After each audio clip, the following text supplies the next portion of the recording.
Novembra mēnesis Latvijai ir svarīgs ar ievērojamiem valsts svētkiem. Tos ar svecītēm, ugunskuriem un piemiņas dievkalpojumiem katru gadu atzīmē visos Latvijas novados. Taču Kristīgajai baznīcai, Romas katoļu baznīcai, visā pasaulē nozīmīga ir visu svēto diena, ko atzīmē 1. novembrī. Šos svētkus baznīca svin kopš 4. gadsimta, godinot ticības mocekļus. 1. novembris ir veltīts svētajiem, savukārt 2. novembris mirušo piemiņai. Tā ir īpaša aizlūgumu diena. Visās pasaules baznīcās notiek īpaši svētku dievkalpojumi un lūgšanu vakari. Tiek godināti gan tie svētie, kurus baznīca ir kanonizējusi, gan tie, par kuriem neviens nezina, bet kuri ir pildījuši Dieva gribu, vairojot viņa godu un cilvēku labumu. Tagadējās Latvijas teritorijā nozīmīgs ir Meinarda vārds. Svētais Meinards bija pirmais apustulis Baltu ciltīm, pirmais baznīcas organizācijas veidotājs Baltijas reģionā, ko vēlāk sāk saukt par Livoniju. Viņš bija brīvprātīgi izvēlējies un stingri apņēmies sludināt evaņģēliju tur, kur to vēl nepazina. Tā ap 1180. gadu viņš nonāca Baltijā un uzsāka evaņģelizāciju. Viņa padarītais ticis arī augstu novērtēts. 1993. gada 8. septembrī Latvijas vizītes laikā pāvests Jānis Pāvils II kanonizēja bīskapu Meinardu, atzina viņu par latviešu pirmo apustuli, bīskapu un svēto.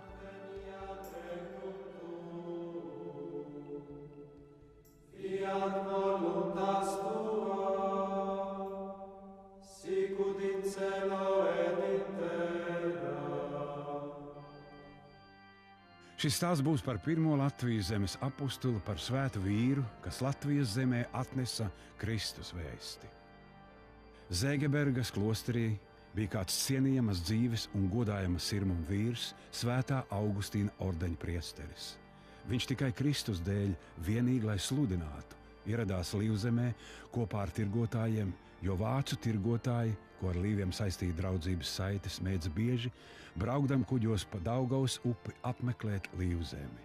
Dabūjis atļauju no Polotskas kņaza Vladimira, kam līvi, kur vēl bija pagāni maksājumi meslus un reizē arī saņēmis no viņa dāvanas, minētais priesteris drosmīgi stājās pie Dievam tīkamā darba, sludinādams līviem un uzceldams baznīcu Ikšķiles ciemā. Vēstures fakti liecina, ka Meinards bija augustīniešu ordeņa un Zēgebergas abatijas klostera kanoniķis. Vieta, no kurienes nācis Meinards, ir īpaša. Vairāk kā 800 gadu Zēgebergas pilsētā rodam Svētās Marijas baznīca, kas glabās seno laiku liecības. Svētās Marijas baznīca ir vecākā sarkano ķieģeļu mūra viduslaiku ēka Ziemeļvācijā. 1120. gadā misionārs vārdā Viselīns dibina augustīniešu klosteri Zēgebergā. Uz laiku misija tiek pārtraukta, bet 1159. gadā izdodas uzsākt baznīcas celtniecību. Šodien senie klostera mūri nav saglabājušies. Viens skaistais dievnams glabās senas detaļas un liecības par drosmīgajiem augustīniešu klostertēviem. Šajā baznīcā Meinards ir vadījis dievkalpojumus. Viņam ir bijis liels iespējas uz Zēgebergas ļaudīm, un viņa darbība atstājis arī lielu iespaidu Baltijas valstīs. Priecājos, ka šī senā baznīca ir saglabājusies līdz mūsdienām un var dot kristīgu patvērumu cilvēkiem. Tagadējā Latvijas teritorijā Meinards ieradās kā misionārs kopā ar Brēmenes tirgotājiem. Ap 1180. gadu viņš nonāca Baltijā un uzsāka lībiešu evaņģelizāciju. Meinards bija brīvprātīgi izvēlējies un stingri apņēmies sludināt evaņģēliju tur, kur to vēl nepazina. Uzsākot Līvzemes misiju, Meinards bija ap 60 gadu vecs. Zēgebergas klostera celtniecības laikā, labi iepazinis būvdarbus, viņš nolēma savu zināšanas realizēt arī Ikšķilē. Pieaicinot akmeņkaļus no Gotlandes, top pirmā mūra celtne Baltijā Ikšķiles baznīca. Tie bija krusta karu laiki, ļoti asiņaini laiki, teiksim, un tas bija arī laikmets, kad īstenojās, ja tā varētu sacīt, Drang nach Osten. Tas ir, teiksim, pakāpenisks vietējo cilšu, slāvu, baltu, somu-ugru pakļaušanas process, varētu teikt, Svētās Romas impērijai vai Vācijas impērijai. Pakļaušana notika divējādā ceļā. No vienas puses ar uguni un zobenu krustakaru veidā, un viņi notika arī miermīlīgā ceļā ar krustu un ar ūdeni, varētu sacīt. Un bīskaps Meinards, kuru mēs godinam, faktiski bija viens no tiem cilvēkiem, kas īstenoja kristietības izplatīšanu mierīgā ceļā. Kristietība deva, es domāju, vietējām ciltīm, ja mēs abstrahējamies no tā, ka viņi zaudēja savu relatīvo neatkarību, kāda tā bija. Viņas deva pirmkārt varbūt zināms civilizācijas ieguvums, sevišķi tas nāca caur cisterciešu klosteriem, dažādi jaunumi varbūt agrotehnikā, medicīnā, celtniecībā, piļu būvniecībā, mūra konstrukcijas. Tālāk, es domāju, ka tās deva arī monoteisma, teiksim, kādu citādu ideju par Dievu, par dievību.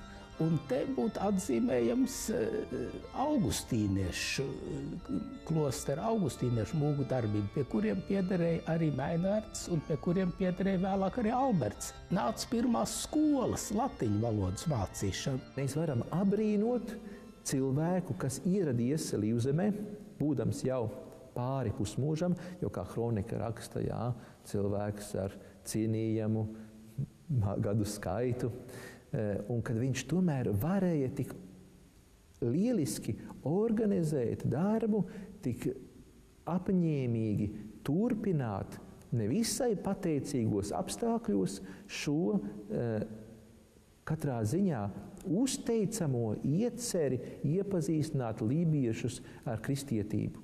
Iepazīstināt tik miermīlīgā veidā, kad saviem nākošajiem pēctečiem lībieši skaidri un gaiši teiks: tu mums māci kristietību turēt ar vārdiem un nevis ar sitieniem, tad, kad Bertolds un Alberts ierodās arī ar karaspēku. Ar to norādot, ka lūk, Meinards ir bijis tas, kas ir tikai un vienīgi ar savas personīgās un savu līdzbrāļu dzīves liecību rādījis kristietības, teiksim, to gaišāko priekš tiem laikiem, priekš tā laika mentalitātes progresīvāko vaigu.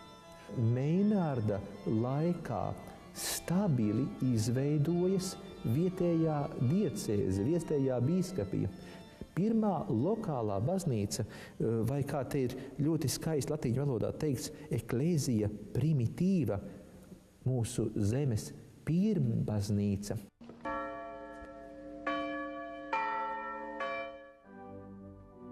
Pāvesta Jāņa Pāvila II vizītes laikā 1993. gadā tika atjaunots bīskapa Meinarda kults. Viņš tiek atzīts par mūsu tautas pirmo apostulu, bīskapu un svēto. Vēstures avotos rodamas liecības, ka svētā Meinarda godināšanas kults pastāvēja jau viduslaikos. Ļoti laba liecība ir 16. gadsimtā. 16. gadsimtā pēc reformācijas karalis Stefans Batorijs Rīgā atļauj darboties Jēzus sadraudzības priesteriem. Un viņu saglabātajos rakstos Meinardam tiek pievienots tituls divus vai divīnus. Tad tā ir viena no renesanses laika latīņu valodas formām, kā apzīmēja svēto, savu veidu sinonīms svētajam. Ja reiz viņi uzdrošinās 16. gadsimta beigās lietot šādu titulu, tad viņi taču to neizdomāja. Viņiem bija pieejami tie avoti, tie dokumenti, kuri nav šodien mums pieejami. Meinarda gadījumā atskaņu kronikā minētais gadījums tur par labības pavairošanu, katrā ziņā tas nevar būt tas nevar būt faktors, kura dēļ baznīca izšķirtos šo cilvēku ieskaitīt mūsu godājamo svēto kārtā. Jo, kā tu pierādīsi, Līvzemes, jeb Latvijas apustuli pateicoties nevis viņa izdarītajiem kādiem atskaņu kronikā minētiem brīnumiem, bet pateicoties viņam kā šīs vietējās baznīcas dibinātājam.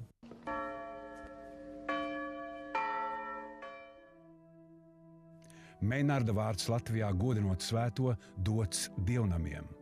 Ogres katoļu draudze dibināta 1981. gadā padomju laikā, kad tas bija gandrīz neiespējami. 1995. gadā Ogres katoļiem tiek paziņots tā laika arhibīskapa metropolīta Jāņa Pujata lēmums. Ogres katoļu draudzes un jaunceļamās baznīcas aizbildnis būs svētais bīskaps Meinards. Un svētā Meinarda svētki, kuri iekrīt 14.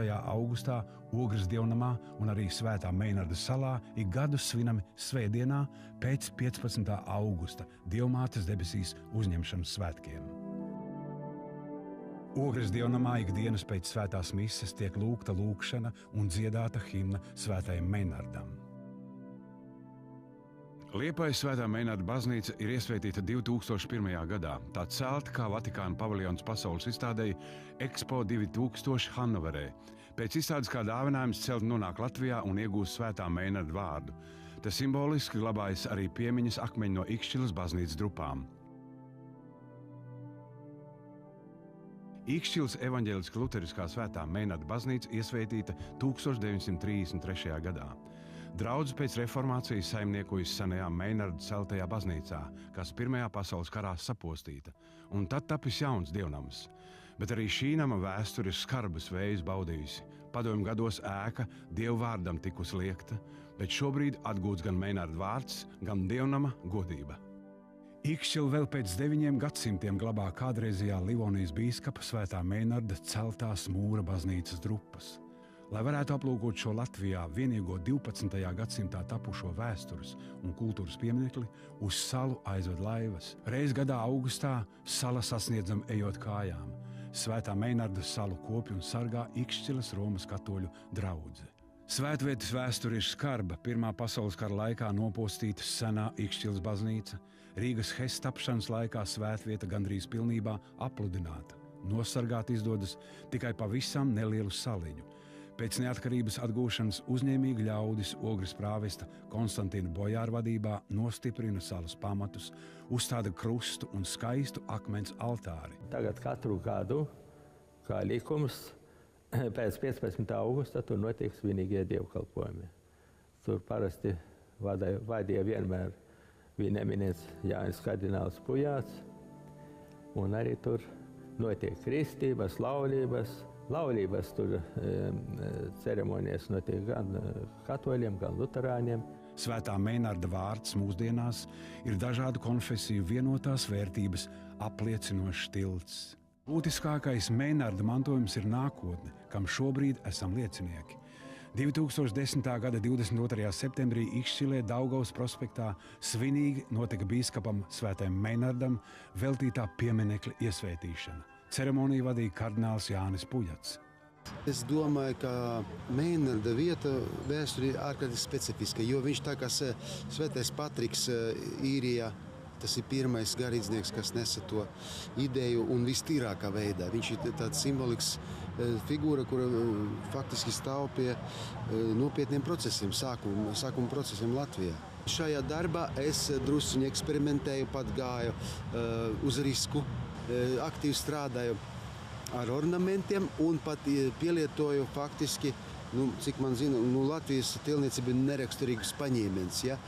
Sīku ornamentu kalšanu. Šajā ziņā ļoti palīdzēja Savicka kungs, jo viņš maksimāli atbalstīja visus izdevumus, kas ir saistīti ar pieminekļu izgatavošanu. Man uzrunāja prāvests Bojāra kungs un tolaik Zinātņu akadēmijas prezidents Stradiņkungs, kad ir tāds projekts un vai es vēlētos tajā projektā piedalīties.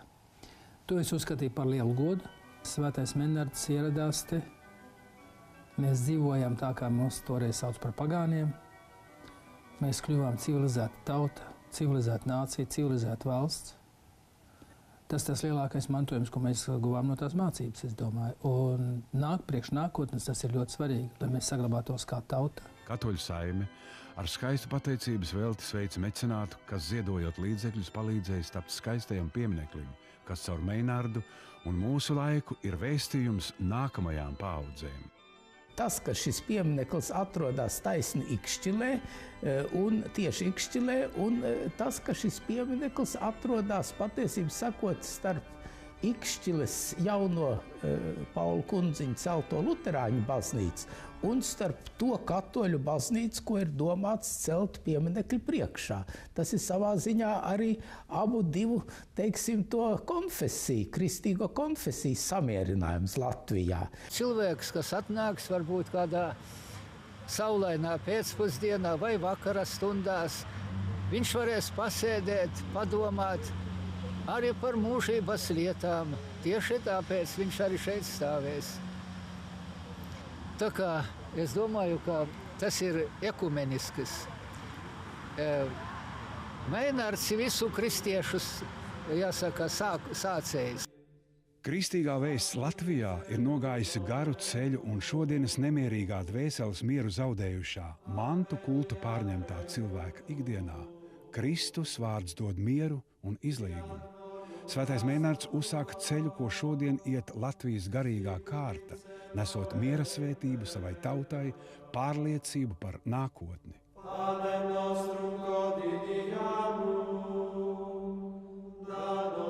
Pateicamies par atbalstu sižeta tapšanā uzņēmumam Itera Latvija.